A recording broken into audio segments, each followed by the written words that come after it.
Welcome to the hottest movie review on the internet today, the A-List Review. I am your host, the Game Changer, Wes Troop, and it's time to go back to the theater. And it's yet another collaboration between director Yorgos Lanthimos and my favorite actor, Emma Stone. It's been getting a lot of buzz. Let's see if it lives up to the hype. My review of the 2023 fantasy dark comedy, Poor Things, coming up now.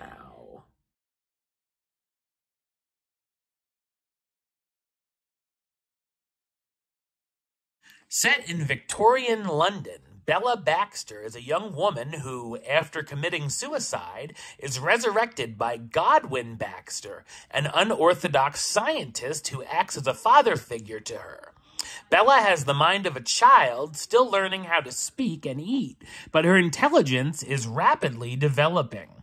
Godwin's medical student, Max McCandles, becomes his medical assistant and meets Bella and soon asks for her hand in marriage.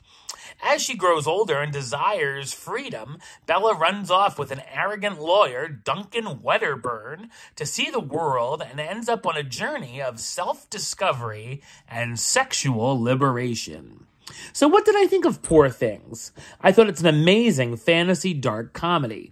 It's based on the 1992 novel of the same name by Alasdair Gray. The film is directed by Yorgos Lanthimos, who's best known for directing films such as Dogtooth, The Lobster, The Killing of a Sacred Deer, and The Favorite. This is a visually stunning film, and while it's set in the Victorian era, it looks like something out of a sci-fi film with its world building, and it also has spectacular set design and costumes. The film also begins in black and white and then switches to color once Bella's adventure begins. This modern-day Frankenstein tale is a coming-of-age film of sorts, as Bella goes on this odyssey of self-discovery, feminist liberation, sexual revelations, and becoming more independent. On her journey, she meets a number of new people and learns about the world, both the good and bad. This is a very bold sexual film with tons of nudity, working a hard R rating, and I now feel as though I've seen Emma Stone naked more than some of my exes, which isn't exactly a bad thing. It's just not something you'd want to recommend to watch for a church picnic. It's also not for the squeamish or faint at heart, as there are some bloody and gory moments throughout. The story is extremely unpredictable, taking sharp twists and turns through the runtime, and you never quite know what you could possibly see next, and I always found myself intrigued by the material. It's a film where the less you know about it going in, the better. Just brace yourself for a wild ride. Its humor is dark and smart, ranging from chuckle-inducing to laugh-out-loud gags. It also can get oddly emotional at times, too. The score by Jerskin Fendrix is fantastic and adds to the zaniness in a wonderful fashion. Amazing performances by the cast, starring Emma Stone as Bella Baxter, the young woman who is reanimated with the mind of an infant who begins to grow and make life discoveries. Mark Ruffalo as Duncan Wedderburn, the smarmy lawyer who takes Bella on her journey but begins to have difficulties with her.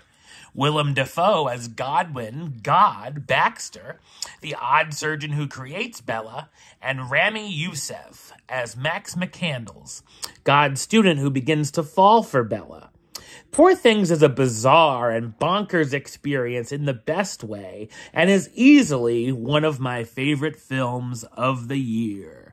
Number-wise, I'm going to give it a 10 out of 10, which gives it the A-list rating of A-list approved. That's right, it gets the A-list seal of approval. All right, well, that's the show. I'll be back with another review very soon. But until then, don't forget to like, comment, and subscribe right here on YouTube. YouTube.com/Westside515. Like the show on Facebook, Facebook.com/WesTroopAlist. And of course, you can follow me on the Instagram and Letterboxd at WesAlist. Until next time, troop out.